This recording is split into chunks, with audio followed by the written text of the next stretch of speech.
The Alexander Cell Saga, Chapter 5, Nigeria. After a couple of weeks after my arrival, Richmond Johnson, the head of engineering, returned from leave, and I received my official introduction.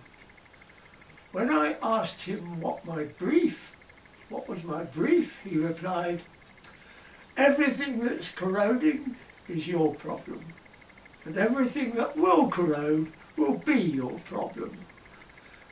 By this time I had read a lot of records and correspondence and decided that I could do as good a job as any of the previous corrosion engineers. So I told him that I'd started to gather information for a report on the corrosion status of the whole region, which would take about 6 weeks to complete. It became clear that the section was drifting badly and falling apart at the seams in the process. One of the technicians, Henderson, was off work sick from the time of my arrival and died a short while later. Mark Derefaka left the company but had set himself up as a contractor, so was still available. The mainstay of the section was a very reliable technician called Dunomri Abediak. He's in this picture with me. He was better at his job than any engineer that I had ever met. There was an assortment of contractors, technicians, who worked regularly for the section, and I later managed to get 3 of them into the permanent staff of the oil company.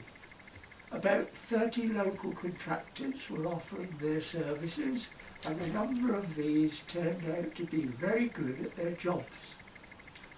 Within a couple of days of taking office, the facilities engineer, Godfrey Igboyin, introduced himself and told me that he had to repair 2 of the swamp lines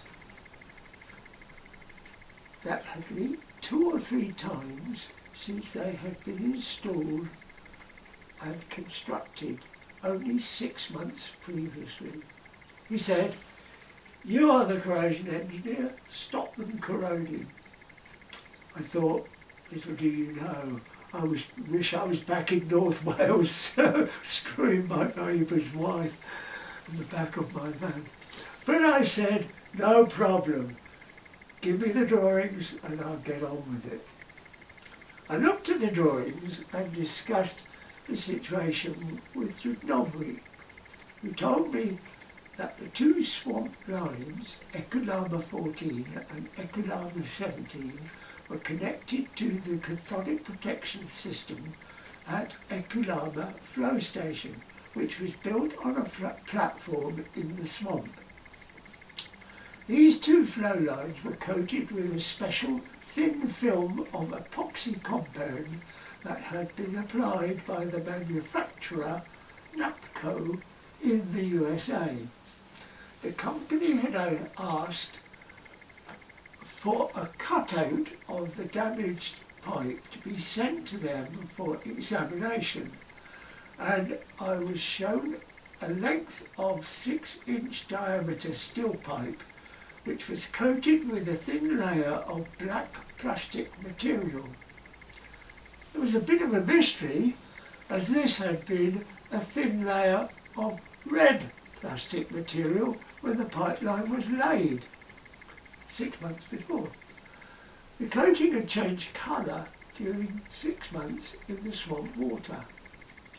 The leak was through a clean hole in the metal, which looked as if somebody had pressed their thumb into it, at a site where the coating had obviously been damaged during the construction of the pipeline.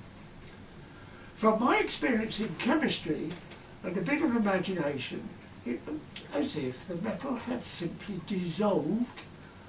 From what I had read in Peabody's, metal dissolving in acid could be accelerated by stray current. But where was the current coming from and going to, I worried. I looked at the drawings and saw that the sites of the leaks were close to the roots of the delivery pipeline from Ekulama flow station. And the cathodic protection current from our own ground bed could easily be drawn from these flow lines through the swamp water to a coating fault on the delivery pipeline. Dwinongwe confirmed that in attempt to ration the cathodic protection current out among the various pipelines in the vicinity, resistors had been placed in the flow line circuits and had been adjusted to restrict the amount of current that they could draw. He explained that each resistor had been adjusted to achieve 1.5 volts measured between the flow line and a half cell. They had been told that 0.85 volts was the criterion for achieving cathodic protection. We installed a sacrificial anode at the closest points on these two pipelines to the delivery line and removed all resistors from the flow line circuits. I reasoned that this would allow the stray current to leave the pipeline through the sacrificial anodes. No further leaks occurred to any of the pipelines associated with Ekulama flow station during the following 3.5 years that I was on seat. My reasoning had been correct, but I was not to know that, as only time would tell. However, I was fairly confident and reported to Godfrey that we had solved his problem at Ekulama. "Good," he said. "Now you can go to Agbada and stop the flow lines leaking outside the flow station." Oh shit, I thought, as I knew the tangled mass of rusty pipes that I would encounter at land locations. Abdullah Buka was Godfrey's assistant who took me to the site, which was as bad as I had anticipated. The problem was not what I had expected and had been the subject of several previous corrosion engineers. Most of the flow lines entered Agbada station from the other side of the approach road under which they were buried. This road showed many signs of excavations, and Abdullah told me that the leaks were a regular occurrence.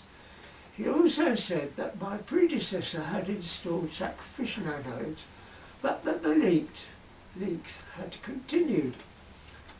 We had a good look at the site, and I made thumbnail drawings of the layout, showing the positions of the anodes, etc. I took voltage readings which showed that all the pipes were under the road were theoretically protected by sacrificial anodes. Back at the office I drew a circuit drawing on a copy of the pipeline layout in the area. The position of the ground bed was such that the bare flow lines, which were laid on the top of the ground, readily conducted the cathodic protection current to any coating fault on the delivery line, which was buried close to their path. The delivery line, which was connected to the cathodic protection system, crossed the road close to the flow line crossing. The reason why the sacrificial anodes had not worked was clearly due to their position. I relocated them close to the delivery pipeline and connected all of the flow lines together so that the stray current could pass through the sacrificial anodes without causing damage to the pipe metal. The system worked and there were no more leaks on this site, but the voltages on some flow lines were well below the level recommended to achieve cathodic protection. I was confident that the arrangement was correct, as the problem had been a simple question of electrical discharge. The arrangement, constructed by the previous engineers, had met the recommended voltage setting criteria, but the measuring technique was inaccurate. I started to investigate the nature of the voltage readings and organised 30 trial holes to be excavated at locations of particular significance based on the readings in the records. I chose points at which the pipelines had been in position for many years, and the records showed that it had either consistently met the criteria or had been consistently unprotected. I reasoned that the pipelines should either be in very good condition or very bad condition. We needed to find coating faults to ensure that the pipe metal had been subjected to backfill. We were out with Pearson survey equipment. We went out with Pearson survey equipment which seemed to be faulty, but in fact turned out to be perfectly correct.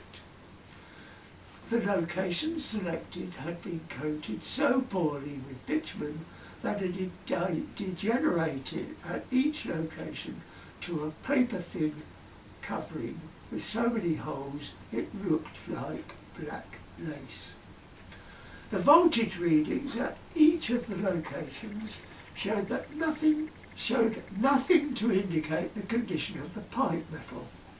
Remembering that there was supposed to be a corrosion where the pipeline was less than 0.85 volts negative to the earth, we noted that this was sometimes the case, but we also found corrosion in areas where the voltage had been over 1.5 volts.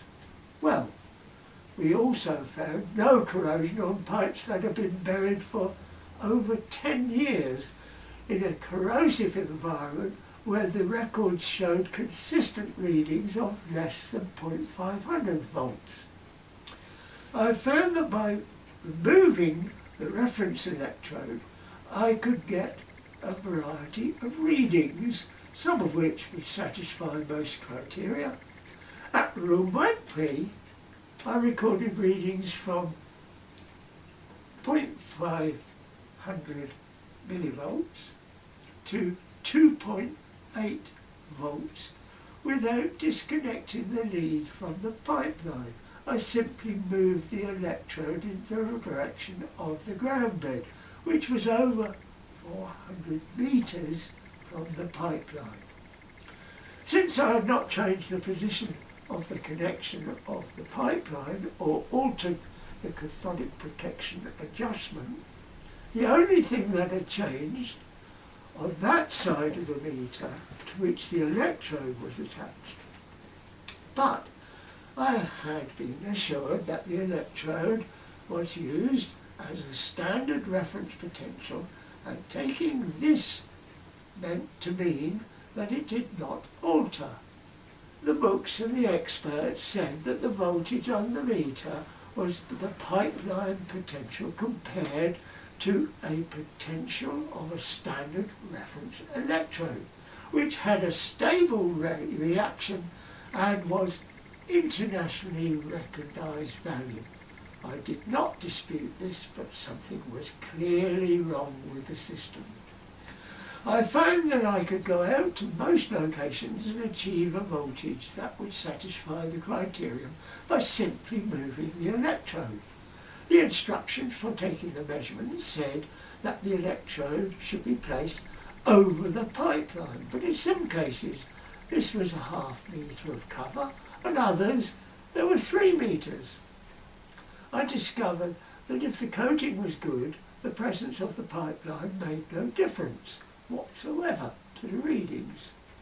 The voltages seemed to vary independently of the pipeline, and I even found that they would fluctuate at some locations. Even when I switched the cathodic protection off, the voltages would vary, but would be at a lower plane. The cathodic protection system seemed to shift the electrical potential of the whole pipeline and alter the magnitude of certain earth potentials. I was then able to relate some of the voltages at coating faults and reasoned that there were potential variations in the ground itself due to the cathodic protection current passing from the transformer rectifier to the coating faults. Experiments confirmed that this was the case, and I found that the voltage would reduce to about 0.25, that's 25 millivolts, 250 millivolts, if the electrode was placed closer to a bare patch of the pipeline that was still buried at the bottom of an excavation. However, as soon as the pipe was clear of the soil, the reading would jump to 1.5 volts, or whatever the value it was at that location remote from the pipeline. There was clearly a voltage gradient that could be plotted and would be of value in coating surveys. At about this stage, I had grabbed a young engineer called Ben Ioka, who was with the oil company to fulfill his obligations in the NYSC. This is a National Youth Service Corps, whereby students are expected to serve their country for a year after graduating to repay their debt to society from their education. Ben had been allocated to another engineering section who had regarded NYSC personnel as a nuisance to be tolerated. I needed staff as mine seemed to be dying and resigning about my ears, and was glad to use any passing body. Ben was as keen to be useful and had a curious and intelligent mind. He completed his education in the UK and learned a small amount about cathodic protection theory that is taught to all engineers. I told him that I had some new techniques, and he took a crew of contractors to put them into practice at Bomu Manifold, where there had been a problem which had baffled the last 2 corrosion engineers. In spite of building another ground bed and installing second transformer rectifier, they had not been able to improve the readings to meet the criterion for cathodic protection. We knew that Bomu Manifold had been bombed during the Biafran War, and we had as-built drawings produced before its rehabilitation. I asked Ben to conduct a survey to determine where the cathodic protection current was going to. The instruments that were available at the time were analogue meters based on galvanometers. These are more sensitive when set to measure milliamps than when set to measure voltages. So Ben was asked to conduct a grid survey of the whole manifold, recording the current variations from a fixed electrode to a roving electrode.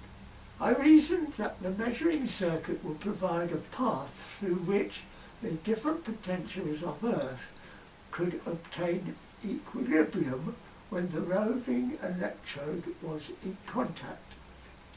He returned with thousands of readings which he had written down on site, and we transferred to their position on a large-scale drawing of the manifold. He was excited that he had detected deviations from the indicated and some features which were not visible on site and did not appear on any drawings. We plotted these deviations, and a contractor excavated to expose a large valve and some pipework that no one knew existed. The drawings for the old structure had been destroyed in an office fire, and the rehabilitation of the manifold had been done in a hurry. The as-built drawings had neglected to show that the rehabilitated manifold included some old pipework. The remainder of the redundant pipework remained welded to the new manifold and was simply backfilled. The oil flowed and nobody cared except the baffled cathodic protection engineers. We arranged the recoating of this pipework and redrew the circuit diagram for the cathodic protection. It was then obvious why the previous engineers could not get voltage readings to meet their requirements. We recoated various other bits and pieces of buried material, and eventually all the readings made sense and the problem was solved. During this period, Ben grabbed an NYSC friend of his called Steve Mayaki, who had also finished his education in the UK. He joined our section with enthusiasm, and we looked for an area for him to investigate. Seemed like a good idea for stray current corrosion, and we examined drawings at a few locations for places where overground pipelines passed close to the ground and to buried pipeline routes. These flow lines were made of bare steel and had been left on top of the ground for over the years, the underside had been buried with soil, eroded and deposited by water flow, wind, rain, etc. Where there were many flow lines on a common trace, the newer one had been laid on others which had been completely buried for some locations. There were other sites where traces crossed local paths and had become buried for the convenience of local traffic. All buried pipelines were connected to the cathodic protection system, and it was likely that the flow lines would discharge current from the ground bed to the earth near the protected pipeline. I asked Steve to take current readings from flow line to ground at the suspect area and try to find the points of highest current. We would then get contractors to expose the underside of the suspect pipelines for examination and for metal loss. Steve returned after his first day of surveying to report that he had not only got expected readings at one location that we had marked, but the suspect pipeline was actually leaking slightly. He reported this to the relevant section for repair, and Steve continued the survey over the whole region. Although no more actual leaks were discovered, the metal loss on flow lines that were discharging current was significant enough to warrant immediate replacement of several sections and proved the practical value of our survey techniques. We were establishing something of a reputation, astounding results, and I had completed the status report, which was examined by the head of engineering. I had used my imagination during the writing of the report and made some rather outrageous predictions. I looked at the records, visualised the effects of all the electrical pressures resulting from the voltage measurements. I applied these pressures to a full drawing of the complete region and pinpointed 6 locations where I thought major pipelines would leak. I also looked at the history and specifications of the pipelines and estimated the order in which the leaks would occur. I stuck my neck out and concluded the report that these leaks would occur in this order during the next few months.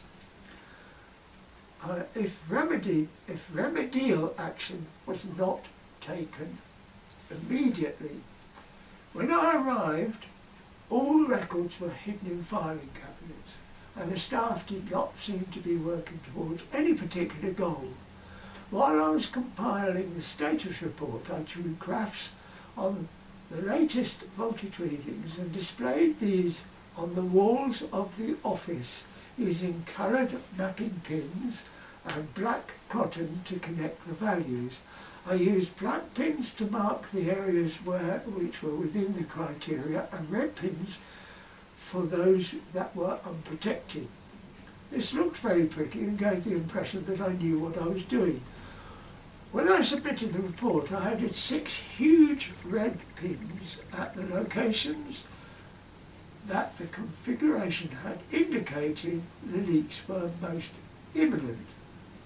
Within a few days of completing this chart, the head of engineering came into my office and started looking at them with interest. I started to explain them to him and he said he understood as he had seen them in my absence. But on this occasion was checking to see if the leak that had just been reported to him was one of the locations in my report. He noted that it was on the first pipeline that I had named, but wanted to check the exact location that I'd given. The leak report which he was carrying showed that it had occurred within 100 metres of the big red pin on my wall chart. He made a note of the next predicted leak site on my charts. Within the couple of weeks, he came back into the office in the company of operations manager holding another leak report. They confirmed that the location of the leak was the second large pin in my charts. The operational management seemed to notice my presence in the organisation for the first time. He's a Dutchman, but he can't help that. I later grew to understand that the Dutch staff were the competent engineers that they are. The head of engineering asked if there was anything I could suggest to stop the leaks, and I was able to put several proposals for upgrading the cathodic protection. We had several meetings resulting in a programme of activities which he approved.